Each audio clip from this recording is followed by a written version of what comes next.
बाराबंकी से खबर आपको दे रहे हैं। 1 घंटे की देरी से यहां पर मतगणना शुरू हुई, 1 घंटे का इंतजार। तो ये तैयारियों को दिखाता है कि तैयारियों दरअसल कुछ नहीं थी, तैयारियां जुबानी थी, तैयारियां अधिकारियों को, आला अधिकारियों को बताने की थी कि हम तैयार हैं, लेकिन तैयारियां कुछ नहीं, तैयारियां कुछ नहीं है। महज झूठ बोला गया कि तैयारियां पुख्ता हैं।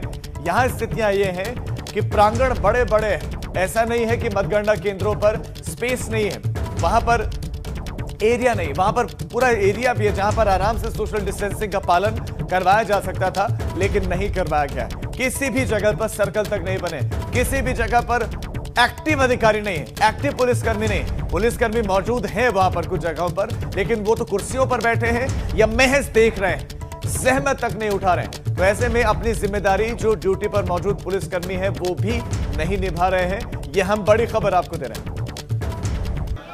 और हाथरस की ये तस्वीरें हैं, ये लोग कहां जाना चाहते हैं देखिए। और यहां भीड़ देखिए, क्या आपको जमीन दिख रही है? कहीं कहीं आपको जमीन नहीं दिखेगी। यहां सिर्फ सर दिखाई दे रहे हैं जो एक दूसरे से टकरा रहे हैं, हाथों में कॉपियां लेकर कैसे कूदते फांदते हुए देखिए दौड़ रहे हैं ये लोग, ये दौड़ रहे हैं। क्या ये लोग चलाएंगे गांव की सरकार या इनका चुना हुआ प्रतिनिधि चलाएगा गांव की सरकार? आप अंदाजा लगाइए। ये लोग इतने जिम्मेदार नहीं है कि इतनी मुश्किल घड़ी में नियमों का पालन कर सकें। ये गांव की सरकार चलाएंगे, कैसे इन लोगों से अपेक्षा की जाए?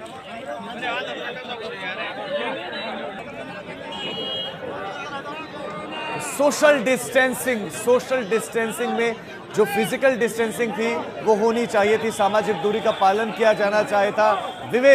विवेक ये तस्वीरें बहुत तकलीफ दे रही हैं, बहुत ज्यादा तकलीफ दे रही हैं। इसका मतलब ये स्पष्ट है कि इन लोगों ने अभी तक अस्पतालों के चक्कर नहीं काटे हैं, न इन लोगों को ऑक्सीजन सिलेंडर के लिए दौड़ना पड़ा है।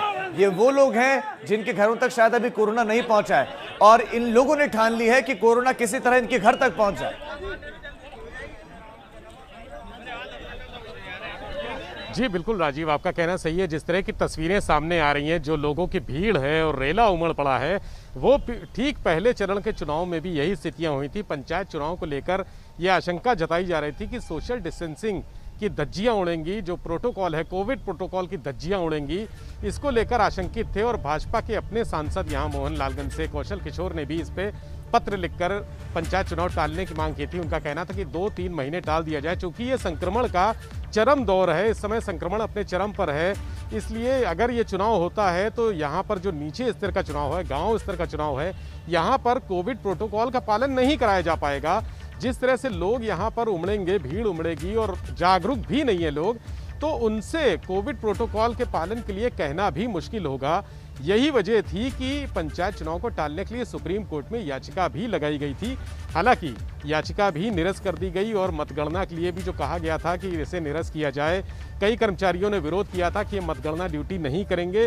वो सारी बातें कल खत्म हो गई और अंततः सुप्रीम कोर्ट ने भी कह दिया कि मतगणना होगी और कोविड प्रोटोकॉल के तहत होगी। लेकिन जो नज़ारे दिख रहे हैं, जो भीड़ दिख रही है मतगणना केंद्रों पर, जो लोग उमड़े पड़े हैं, जो प्रत्याशी हैं और उनके समर्थक हैं, और दूसरी तरफ जो प्रशासन है जिसकी जिम्मेदारी इन्फोर्समेंट की है, वो शांत खामोश बैठा हुआ है। उससे साफ है कि ये स्थितियां, ये जो आज का माहौल है, ये आगे 2-3 दिन में संक्रमण की दर को कई गुना आगे ले जाएगा।